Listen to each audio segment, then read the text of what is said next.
महसूस तो आपने भी किया होगा कि हमारे अंदर एक अदृश्य तंत्र हमेशा काम करते रहता है। यही अदृश्य तंत्र हमारे व्यक्तित्व को, हमारे अस्तित्व को बनाता है। इसके 4 खंभे होते हैं: मन, बुद्धि, चित्त और अहंकार। इसे चतुष्पद कहते हैं, जिस पर आधारित होता है हमारा अस्तित्व और व्यक्तित्व। नमस्कार, मैं गजेंद्र।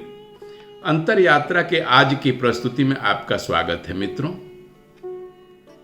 अंतर यात्रा में हम अपने विचारों को, अपने अंदर की शक्तियों को, कमजोरियों को पहचानते हैं और उनके निदान का उपाय इस तरह से करते हैं ताकि जीवन में सफलता हमारी हो। आज इस चतुष्पद के पहले खंभे, पहले स्तंभ मन के विषय में इस श्रृंखला में, इस कड़ी में हम सीखेंगे। सबसे चंचल मन, जिसे अगर साध लिया, नियंत्रित कर लिया, तो हम गंभीर, चिंतनशील व्यक्तित्व बनते हैं। हमारी एक छवि रहती है समाज में, और यदि इसे हम नहीं साधे, यही हमें साध लिया, तो व्यक्तित्व बिल्कुल ही छिछोरा बन जाता है। तो चलिए इसको समझते हैं। सफलता की कुंजी है ये मन। शास्त्र कहते हैं, मन एवं मनुष्यानां कारणं बंध मोक्षयो। मन ही बंधन का कारण है और मुक्ति का भी। आधुनिक विज्ञान कहता है कि मन कोई अंग है ही नहीं, यह तो अपने थॉट्स, इमोशंस और न्यूरल पैटर्न का संयोजन मात्र है, कॉम्बिनेशन है। यह वह जगह है जहां आपकी इच्छाएं, कल्पनाएं और असंख्य विचार निरंतर बहते रहते हैं। मन की यही गतिशीलता इसे असीम उड़ान देती है, कभी अतीत में तो कभी भविष्य में और शायद ही कभी वर्तमान में। मनोविज्ञान बताता है कि मन का मूल स्वभाव ही है विचार प्रवाह। एक साधारण व्यक्ति के मन में प्रतिदिन लगभग 60,000 विचार उठते हैं, लेकिन इनमें से 90% दोहराए जाने वाले होते हैं, यानी रेपिटिटिव नेचर के। यानी मन एक ऐसे लूप में फंसा रहता है जो हमें बार बार वही भावनाएं, वही प्रतिक्रियाएं, वही चौक चौरस्ते, वही समस्याएं जीने पर मजबूर कर देता है। इसीलिए गीता में लिखा है, चंचलं ही मनः कृष्ण। मन चंचल और अस्थिर है और साधना का सबसे बड़ा लक्ष्य है इसे स्थिर करना। न्यूरोसाइंस बताता है कि हमारे दिमाग में डिफॉल्ट मोड नेटवर्क DMN नाम का एक नेटवर्क सक्रिय रहता है।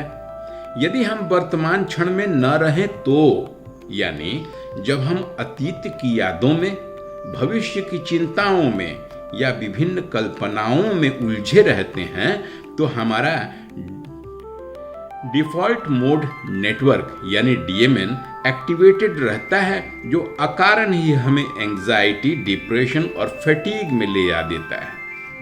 रामायण में मंथरा का मन एक राज्य का पूरा भविष्य ही बदल देता है, और महाभारत में दुर्योधन का मन ईर्ष्या और लोभ से ग्रसित होकर अंधा हो जाता है, भीषण युद्ध का कारण बनता है। तो मन भले ही सूक्ष्म, छोटा, अदृश्य है, अगर अनियंत्रित हो जाए तो भीषण परिणाम प्रस्तुत कर देता है। उपनिषदों में भी कहा गया है कि मन ही ब्रह्म को जानने का साधन है और मन ही मोह का भी कारण है, यानी यही दिशा सूचक भी और यही जबरदस्त भटकाव भी।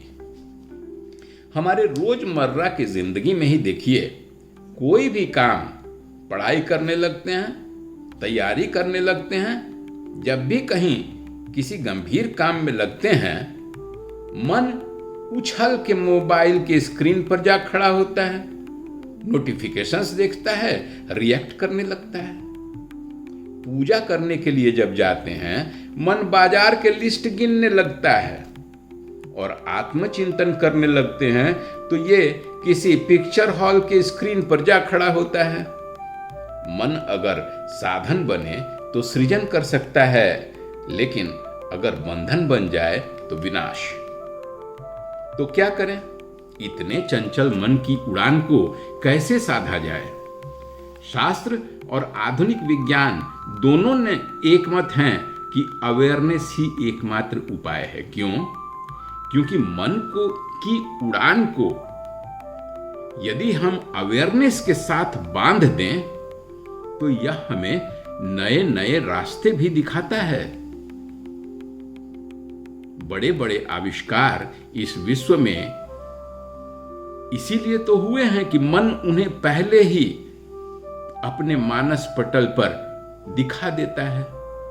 तो मन को साधना है, उसे बंद नहीं करना है।